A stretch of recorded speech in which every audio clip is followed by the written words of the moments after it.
Salam sejahtera, terima kasih karena bersama dengan saya di Nazilin Unity Channel. Pendedahan di mahkamah ini luar biasa, membabitkan bekas Menteri Besar Perlis. Tajuk berita kali ini, tidak jadi bercuti ke London, wang tempahan masuk poket bekas Menteri Besar Perlis.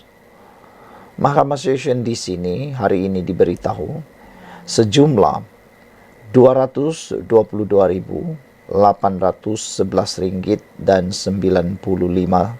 dimasukkan ke dalam akaun peribadi bekas Menteri Besar Perlis Datuk Seri Azlan Aman selepas beliau membatalkan tempahan pakej percutian keluarga ke London, United Kingdom yang telah dibayar oleh kerajaan negeri pada tahun 2016. Abdul Rahim Halim, 47 tahun berkata, kerajaan negeri meluluskan pembayaran berjumlah RM253,195 dan 40 sen kepada syarikat pelancongan Ideal Travel and Tour Sdn Bhd untuk tempoh percutian dan perjalanan ke luar negara di antara 20 Disember 2016 hingga 1 Januari 2017. Beliau yang ketika itu pengurus penjualan di syarikat berkenan berkata, selepas Azlan membatalkan tempahan percutian, sebanyak RM222.811.95 dipulangkan dan dimasukkan ke dalam akaun peribadi melalui cek. Menurut saksi pendakwaan ke-7 SP7 itu, jumlah itu merupakan baki selepas ditolak caj perkhidmatan sebanyak 12%. Percutian Menteri Besar Perlis pada tahun 2026 tidak berlaku, tetapi wang telah dipulangkan ke dalam akaun peribadi atas arahan Setiausaha Sulit Kanan SUSK Harwadi Hashim, ujar beliau yang kini pengarah Corporate Travel Advisors Sdn Bhd. Abdul Rahim berkata demikian ketika membaca pernyataan saksi pada perbicaraan kes bekas ahli Dewan Undangan Negeri Adun Bintong itu yang berdepan 10 pertuduhan mengemukakan tuntutan palsu dan menerima hasil aktiviti haram. Azlan, 65 tahun berdepan, 5 pertuduhan berkaitan tuntutan palsu bagi kemudahan cuti seberang laut berjumlah lebih 1.18 juta yang didakwa dilakukan di Pejabat Setiausaha Kerajaan Negeri Perlis, Kompleks Dewan Undangan Negeri, Persiaran Wawasan, Kangar antara Disember 2013 dan Disember 2017. Perbicaraan di hadapan Hakim Azra Alwi bersambung nanti. Sekian dulu untuk kali ini. Jangan lupa tinggalkan komen Anda, share video ini. Kita jumpa lagi. Bye-bye. Salam sejahtera, terima kasih kerana bersama dengan saya di Nazilin Unity Channel. Saudara-saudara sekalian, ini satu pendedahan yang mengejutkan kita tentang Adun Rembia di Melaka. Baru-baru ini telah diketahui, kononnya Adun Rembia tersebut telah lompat parti menyertai parti PAS dan telah pun sah menjadi ahli PAS. Namun demikian itu kata mereka. Rupa-rupanya ini kata UMNO. Kata UMNO Melaka, mereka belum menerima bukti Adun Rembia telah menyertai PAS. Mungkinkah ini sedang dalam perancangan ataupun ini di dalam sedang proses yang mana Adun Rembia sebenarnya sedang berdepan masalah besar, yaitu terpaksa berhadapan dengan risiko membayar 100 juta ringgit sebagai penalty bond kerana telah pun mengkhianati Parti UMNO dan Barisan Nasional. Adakah itu sebabnya beliau takut untuk menyatakan bahawa dia sudah menyertai PAS, takut untuk menyerahkan bukti bahawa telah menyertai PAS? Adakah itu sebenarnya mereka takut atau dia takut untuk dikenakan tindakan oleh UMNO? UMNO Melaka masih tidak menerima warkah rasmi yang membuktikan ahli Dewan Undangan Negeri Adun Rembia, Datuk Muhammad Jailani Khamis telah menyertai PAS. Jadi sekarang persoalan kedua ialah Betulkah PAS sudah sah memiliki adun rembia ini? Ataukah sekadar mereka hanya retorik semata-mata, cakap-cakap saja tapi tidak ada dokumen rasmi yang boleh dijadikan bukti? Adakah sebenarnya PAS sedang berbohong? Itu persoalan dia. Pengerusi UMNO Melaka, Datuk Seri Abdul Rauf Yusuf berkata, pihak Setiausaha Dewan Undangan Negeri DUN telah memaklumkan kepada Muhammad Jailani agar menghantar surat dan sijil keahlian PAS secara rasmi ke Pejabat Speaker Dewan Undangan Negeri Melaka yang tamat pada 28 Julai lalu.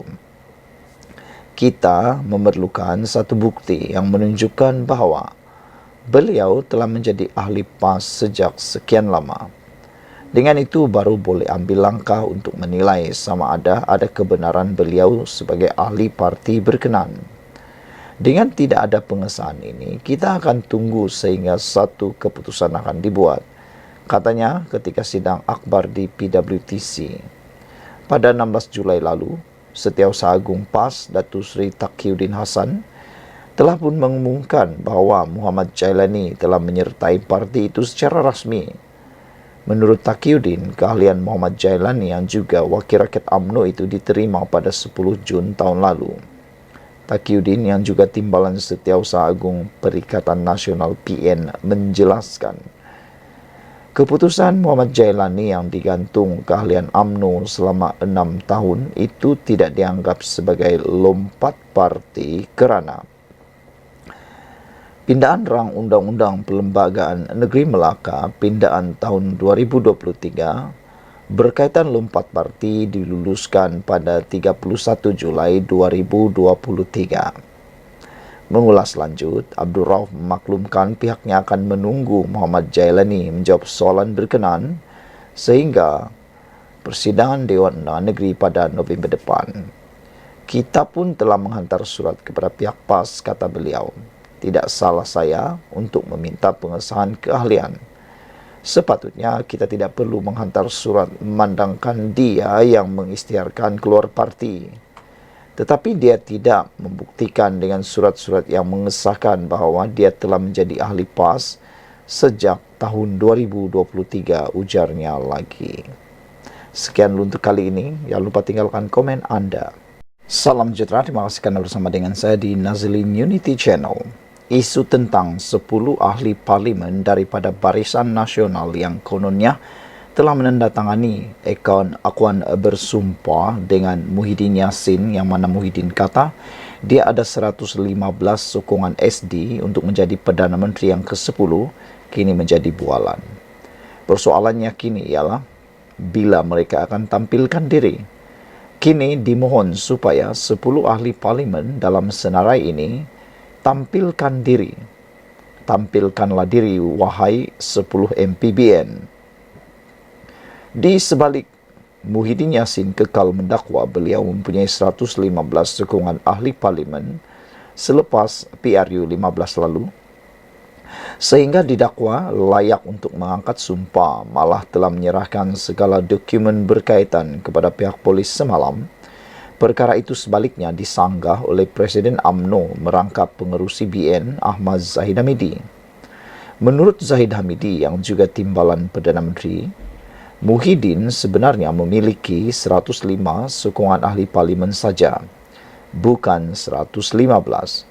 Ini kerana, kata Zahid, ada 10 ahli parlimen BN telah menandatangani 2 SD, satu yang menyokong BN dan satu lagi menyokong pengerusi Perikatan Nasional itu. Sebab itu, Muhyiddin sebenarnya tidak mempunyai sokongan yang cukup untuk dilantik sebagai Perdana Menteri. Saya saksi hidup, 115 SD yang dikatakan ada itu, termasuk 10 SD daripada ahli-ahli parlimen yang tanda tangani 2 SD, kata Zahid. Dengan BN mereka tanda tangan, dengan PN juga tanda tangan, ujar Zahid lagi. Selain itu, Zahid berkata, setiap calon BN turut menandatangani 3 dokumen lain sebelum mereka menjadi calon.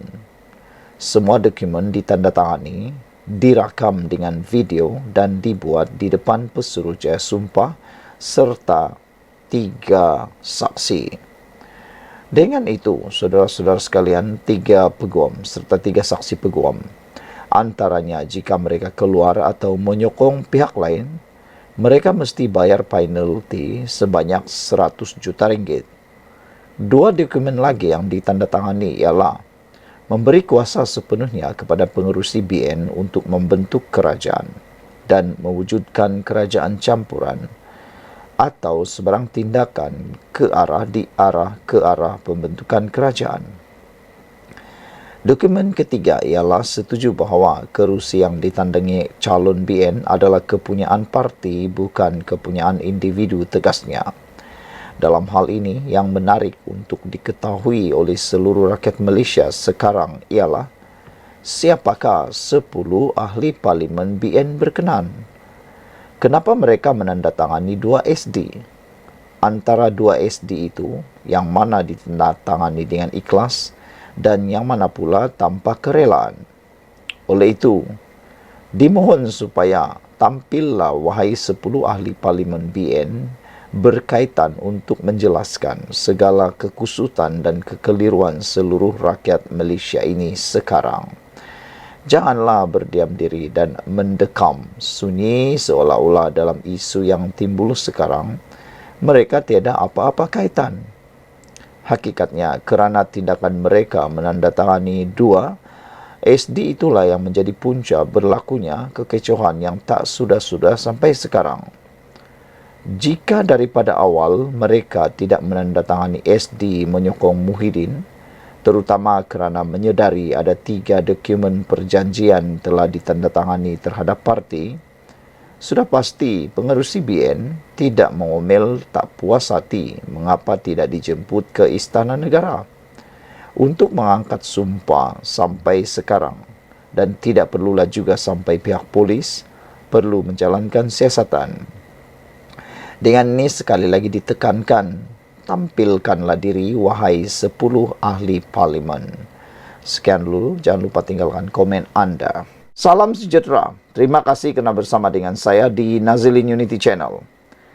Persoalan besar ini perlu ditanya kepada walaun, juga pada pembangkang dan pada pemerhati politik dan pada kerajaan dan pada semua orang yang mengikuti politik di Malaysia. Isunya ialah, takkan tiap-tiap tahun nak uji keabsahan Anwar Ibrahim. Apabila saja ada PRK, diungkit lagi SD 115, Muhyiddin ungkit lagi. Takkanlah lepas diungkit SD itu nak buat lagi usul undi percaya. Undi lagi percaya, undi lagi percaya, balik-balik usul undi tak percaya. Apa kata kali ini? Buat pula usul undi percaya untuk Muhyiddin. Nak tengok berapa yang menyokong Muhyiddin. Itu lebih baik. Apa kata? Bukan di Dewan Parlimen. Ini lebih hebat. Ada netizen yang mencadangkan supaya buat usul undi percaya untuk Muhyiddin dalam Perikatan Nasional. Buat itu dulu. Jangan buat dulu di Dewan Rakyat, kata mereka. Jangan buat dulu undi percaya untuk Muhyiddin jadi Perdana Menteri di Dewan Rakyat.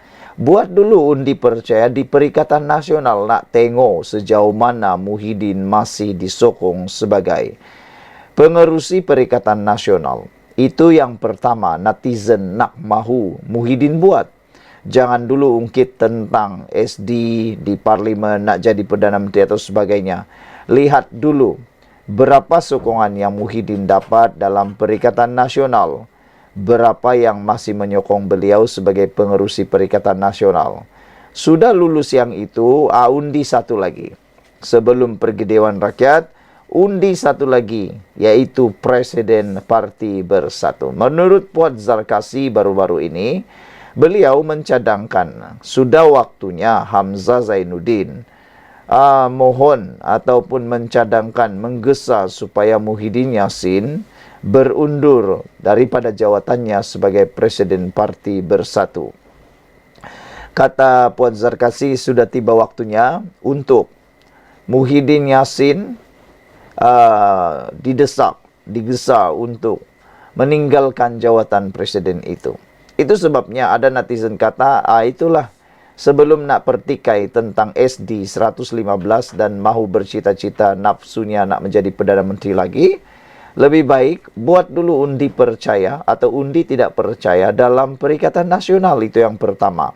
Yang kedua, kata mereka, buat pula undian percaya atau undi tak percaya dalam Parti Bersatu. Nah, lihatlah sejauh mana Muhyiddin masih mampu mempertahankan jawatan beliau sebagai Presiden Parti Bersatu dan juga pengerusi Perikatan Nasional. Nak lihatlah sejauh mana beliau disokong. Kalau di situ pun dia dah tumbang, nah jangankan pula nak fikir pula dapat 115 di Dewan Parlimen. Karena baru-baru ini Anwar Ibrahim telah pun mengarahkan, kata Anwar Ibrahim, saya dah pernah mengusulkan, kerajaan dah pernah mengusulkan undi percaya terhadap Anwar Ibrahim. Dan pernah dicadangkan, pembangkang bawalah usul undi tak percaya kepada Anwar Ibrahim. Tapi tiada pula yang berani waktu itu. Sekarang ini, takkanlah tiap-tiap tahun nak uji keabsahan Anwar Ibrahim pula. Sebelum menguji keabsahan Anwar Ibrahim, apa kata? Undi dulu keabsahan Muhyiddin Yassin sebagai pengerusi Perikatan Nasional dan Presiden Bersatu. Selain daripada itu, netizen juga menambah, kata mereka, apa kata? Buat juga usul undi percaya terhadap hadiah wang dalam Parti PAS sebagai timbalan pengerusi untuk Perikatan Nasional dan juga Presiden Parti PAS. Apa kata? Dua-dua presiden ini dibuat undi percaya. Nak lihatlah sejauh mana mereka masih mampu menang, kata mereka lagi. Dan ada juga yang gatal-gatal mulut kata, apa kata Zahid pun juga dibuat undi percaya dalam Parti UMNO, kata mereka. Tak tahulah siapa yang antara tiga ni yang akan tumbang dalam parti mereka kalau ada undi percaya. Dan yang pastinya, kalau Anwar Ibrahim, dia tak ada masalah. Anwar Ibrahim kata tak ada masalah kalau ada nak menentang dia dalam pemilihan parti PKR sebagai presiden, terbuka untuk Parti Keadilan. Silakan. Cadangan ahli Parlimen PKR Hasan Abdul Karim, terdapat 3 cara untuk Perdana Menteri Anwar Ibrahim membuktikan keabsahan tidak relevan, kata Setiausaha Agung parti itu, Saifuddin Nasution Ismail. Katanya, legitimasi Anwar Ibrahim selaku Perdana Menteri telah pun diuji pada sidang Parlimen ke-15 yang pertama di Dewan Rakyat pada Disember tahun 2022. Yang pertama, yang di Pertuan Agong di bawah perkara 43 dalam kurungan 2 kurungan E Perlembagaan Persekutuan, mempunyai kuasa untuk melantik seorang Perdana Menteri yang berkemungkinan mendapat kepercayaan majoriti Dewan Rakyat. Ekorannya pada sidang Parlimen pertama, Anwar Ibrahim telah pun membuktikan dengan membuat undi percaya terhadapnya sendiri yang lulus dengan undian suara. Dan Dewan Rakyat juga meluluskan belanjawan tahun 2024 dengan lebih 140 ahli parlimen menyokongnya. Maka, cadangan Hasan Abdul Karim itu tak relevan. Takkanlah nak buat undi usul percaya tiap-tiap tahun, katanya ketika dihubungi Malaysia kini. Ini saya setuju. Takkanlah undi percaya itu dibuat tiap-tiap tahun. Belum pernah ada di dunia ini yang dibuat seperti itu. Itu akan mengganggu kestabilan politik dan ekonomi Malaysia. Yang betul-betul mempengaruhi pelaburan. Semalam Hasan berkata apabila Dewan Rakyat kembali bersidang mulai 14 Oktober ini, kerajaan boleh mengemukakan usul undi percaya kepada Anwar atau pembangkang membawa usul undi tidak percaya terhadap Presiden PKR itu. Selain itu dia berkata, undi terhadap belanjawan negara tahun 2025 yang akan dibentangkan 18 Oktober ini juga boleh menjadi cara untuk memastikan sokongan terhadap Anwar. Isu keabsahan Anwar selaku Perdana Menteri kembali dimainkan pembangkang setelah pengerusi PN Muhyiddin Yassin sekali lagi membangkitkan isu akuan berkanun ahli parlimen yang menyokongnya selepas pilihan raya umum tahun lalu. Ketika berceramah pada kempen PRK Nenggiri sebelum ini, Muhyiddin mendakwa dia memiliki 115 SD selepas PRU 15. Menurut Presiden Bersatu itu lagi, jumlah itu cukup untuknya dilantik menjadi Perdana Menteri. Bagaimanapun Muhyiddin menyoal, mengapa dia tidak diundang oleh Agong ketika itu? Al-Sultan Abdullah Rayatuddin Al-Mustafa Billah Shah yang untuk dilantik sebagai Perdana Menteri. Beberapa komen daripada netizen berkait isu ini di ruangan Malaysia kini. Kata Steve McGrath, pecat Hasan Karim daripada PKR biar dia merempat mencari dahan berteduh. Biar dia jadi seperti Ramasamy, bekas timbalan Ketua Menteri Pulau Pinang yang tak berapa senter pemikirannya, kata beliau. Mr. Sakau kata, kita raikan pandangan Wak Hassan. Itu pandangan aja. Sekarang Saifuddin dah jawab dan biar polis sekat atau polis siasat Wak Din. Uda Bay 2024 kata, sememangnya ianya sudah tak relevan. Saya cadangkan YB tumpukan untuk berhujah berkenaan online safety bills yang sedang dirangka itu. Red Parrot 2782 pula kata, cadangan Hasan Karim tidak bersandar kepada hujah yang kukuh dan tidak selaras dengan konsep pilihan raya yang diadakan secara demokrasi yang memilih kerajaan setiap 5 tahun. Takkanlah selepas kerajaan tertubuh perlu undi tidak percaya berkali-kali atau diadakan setiap tahun untuk merampas atau memastikan sokongan ahli parlimen kepada kerajaan. Bila boleh fokus kepada buat kerja. Hasan Karim tak ikhlas dan lebih kepada mengganggu kelancaran pentadbiran kerajaan perpaduan, kata beliau. Setakat ini, idea yang keluar daripada Hasan Karim kebanyakannya bukan untuk menjadikan kerajaan lebih stabil, kukuh dan berfungsi secara optimum, tetapi lebih condong kepada pembinaan persepsi negatif yang boleh menggugat kepercayaan rakyat jelata kepada PMX dan kerajaan. Kalau Hasan Karim setuju setiap kehendak pembangkang termasuk mengadakan undi tidak percaya secara berkala, kenapa tidak alang-alang cadang PRU setiap tahun? Sekian dulu untuk kali ini. Jangan lupa tinggalkan komen anda, tekan butang subscribe. Jumpa lagi. Bye. Salam sejahtera, terima kasih karena bersama dengan saya di Nazilin Unity Channel. Isu kali ini melibatkan isu keabsahan Anwar Ibrahim sebagai Perdana Menteri. Selain daripada itu, ianya juga melibatkan ulasan tentang undi percaya dan undi tidak percaya terhadap Anwar Ibrahim. Saudara, tanpa kita sedari, Anwar Ibrahim sudah melalui 3 ujian keabsahan semasa beliau menjadi Perdana Menteri. Jadi apalagi sebenarnya yang nak diuji oleh Muhyiddin Yassin? Apalagi yang nak dibawa undi SD akuan bersumpah yang dibawa oleh Muhyiddin Yassin yang dikatakan 115 itu.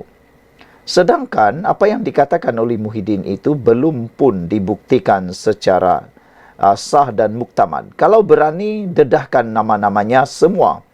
Daripada 1 hingga 115 buktikan nama-nama itu, termasuklah ahli Parlimen Barisan Nasional. Barulah percaya semua orang.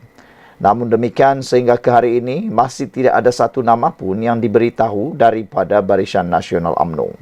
Dan yang lebih menarik lagi, belum pernah pun disahkan bahawa Muhyiddin Yassin memiliki jumlah sokongan parlimen lebih daripada 115 itu. Di mana letaknya? Tapi Anwar Ibrahim telah pun melalui 3 kali keabsahan Perdana Menteri ini disahkan, teruji dan terbukti benar. Anwar Ibrahim mendapat lebih daripada majoriti muda di parlimen. Jadi come on lah, move on lah bosku. Jangan lagi ternafsu-nafsu nak membawa lagi SD tersebut. Kena sekarang ini sudah ada akta anti lompat parti. Tidak perlu lagi membawa apa-apa perkara yang membawa kepada isu berkaitan keabsahan Perdana Menteri. Sebenarnya sudah 3 kali keabsahan kerajaan Madani yang diterajui Datuk Seri Anwar Ibrahim diuji. Dan terbukti walaupun pengerusi Perikatan Nasional PN Tan Sri Muhyiddin Yassin membangkitkan isu perakuan berkanun SD yang kononnya dia miliki 115. Tapi Anwar Ibrahim tetap memiliki lebih daripada 115. Jadi di mana sebenarnya apa buktinya Muhyiddin itu memiliki 115? Sedangkan Anwar Ibrahim sudah teruji di Litar Lumba. Muhyiddin pula belum teruji di Litar Lumba. Nak percaya mana satu? Terpulanglah pada anda. Menteri Komunikasi Fahmi Fadzil berkata, kali pertama keabsahan Anwar Ibrahim sebagai Perdana Menteri ke-10 terbukti semasa usul undi percaya yang dibentangkan pada persidangan pertama Dewan Rakyat pada 19 Disember 2022. Menerusi satu kenyataan, Fahmi yang juga juru cakap Kerajaan Perpaduan berkata, keabsahan Kerajaan Perpaduan sekali lagi terbukti apabila Belanjawan 2023 diluluskan pada 9 Mac 2023. Bermakna apabila belanjawan itu diterima, makanya Anwar Ibrahim sah memiliki jumlah yang cukup sebagai Perdana Menteri. Belanjawan pertama yang dibentangkan di bawah pentadbiran Kerajaan Perpaduan diluluskan di Parlimen itu selepas majoriti ahli Dewan Rakyat menyatakan sokongan pada rang undang-undang RUU Perbekalan 2023. Bukti ketiga jelas, Fahmi, ialah apabila Dewan Rakyat pada 2 November 2023 meluluskan rang undang-undang RUU Perbekalan 2024, Belanjawan 2024 selepas RUU itu selesai dibahaskan di peringkat dasar. RUU Perbekalan 2024 itu diluluskan menerusi undian suara. Ketika sesi mesyuarat dipengerusikan yang dipertua Dewan Rakyat Tan Sri Johari Abdul. Tiada pertikaian lagi. Move on lah, come on, tegas Fahmi lagi.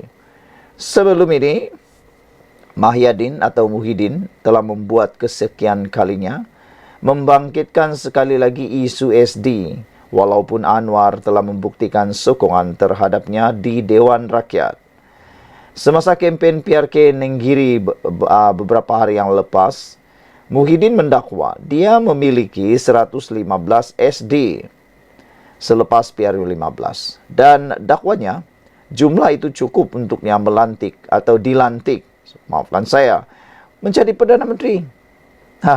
Tapi ramai yang percaya. Tapi sekarang ini, dengan pendedahan seperti ini, kita makin meragui. Sekian untuk kali ini. Jangan lupa tinggalkan komen Anda, tekan butang subscribe. Jumpa lagi.